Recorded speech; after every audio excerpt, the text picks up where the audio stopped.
Hi guys, ഇന്ന് ഞാൻ ഉരുളൻകിഴങ്ങ് വെച്ചിട്ടൊരു പാൻ കേക്കും പഴം വെച്ചിട്ടൊരു പാൻ കേക്കുമാണ് ഉണ്ടാക്കാൻ പോകുന്നത്.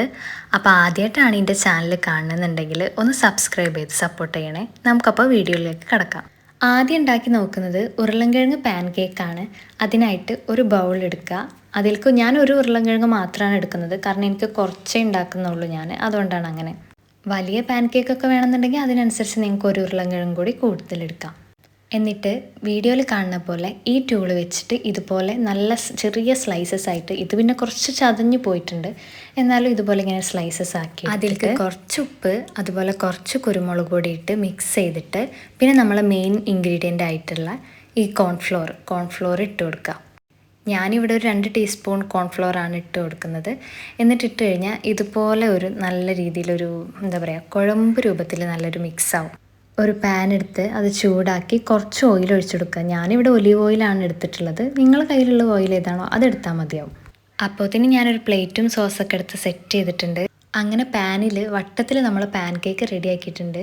അത് ഇതുപോലെ സ്ലൈസസ് ആക്കി സോസിലൊക്കെ ഒന്ന് മുക്കി കഴിക്കുമ്പോൾ ടേസ്റ്റ് ഉണ്ട് നല്ല രീതിക്ക്.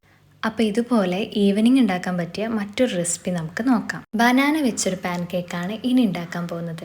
അതിനായിട്ടൊരു ബൗൾ എടുത്തിട്ട് ഒരു 3-4 ചെറുപഴം അതിലിട്ട് കൊടുക്കുക. നിങ്ങൾ എത്ര ആൾക്കാരുണ്ടോ അതിനനുസരിച്ചിട്ടാണ് ഇതിലും അളവുകളൊക്കെ വരുന്നത്. കൂടുതൽ ആൾക്കാരുണ്ടെങ്കിൽ അതിനനുസരിച്ച് ചെറുപഴത്തിൻ്റെ എണ്ണം കൂട്ടാം. കൈ വെച്ചിട്ട് തന്നെ ഇതുപോലെ ഉടച്ചെടുത്ത പഴത്തിലേക്ക് കുറച്ച് പാല് ഒഴിച്ചെടുത്ത് മിക്സ് ചെയ്യുക. അതിൽ കുറച്ച് പഞ്ചസാരയും കൂടി ഇട്ടിട്ട് മൈദ ഇട്ട് കൊടുക്കുക. മൈദയും കൂടി ഇട്ട് കഴിഞ്ഞിട്ടുണ്ടെങ്കിൽ പിന്നെ ഒരു മുട്ടയും കൂടി ഒഴിച്ച് നല്ല രീതിക്ക് മിക്സ് ചെയ്തിട്ടുണ്ടെങ്കിൽ നമ്മളെ മിക്സിങ് ഇവിടെ കഴിഞ്ഞിട്ടുണ്ട്.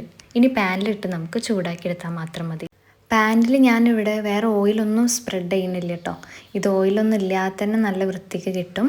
ഇനി ഇതൊരു ഹെൽത്തി വേയിൽ നിങ്ങൾക്ക് കഴിക്കണമെന്നുണ്ടെങ്കിൽ അതിലത്തെ ആ മൈദയും പഞ്ചസാരയും ഒന്ന് സ്കിപ്പ് ചെയ്താൽ മതി. പാല്, മുട്ട, പഴം ഉണ്ടെങ്കിൽ തന്നെ ഇതൊരു ടേസ്റ്റിൽ നമുക്ക് ഉണ്ടാക്കാൻ പറ്റും. അപ്പോൾ ഇത്രയേ ഉള്ളൂ ഇന്നത്തെ വീഡിയോയിൽ ഉണ്ടാക്കിയിട്ടുള്ള ഈ 2 പാൻ കേക്കുകളും. നല്ല ഈസിയാണ് ഉണ്ടാക്കാനും അതുപോലെ കഴിക്കാനും നല്ല ടേസ്റ്റാണ്. ഇനിയും ഇതുപോലുള്ള റെസിപ്പി വീഡിയോസായിട്ട് ഞാൻ വരാം. അപ്പോൾ അടുത്ത വീഡിയോ ആയിട്ട് നമുക്ക് വീണ്ടും കാണാം.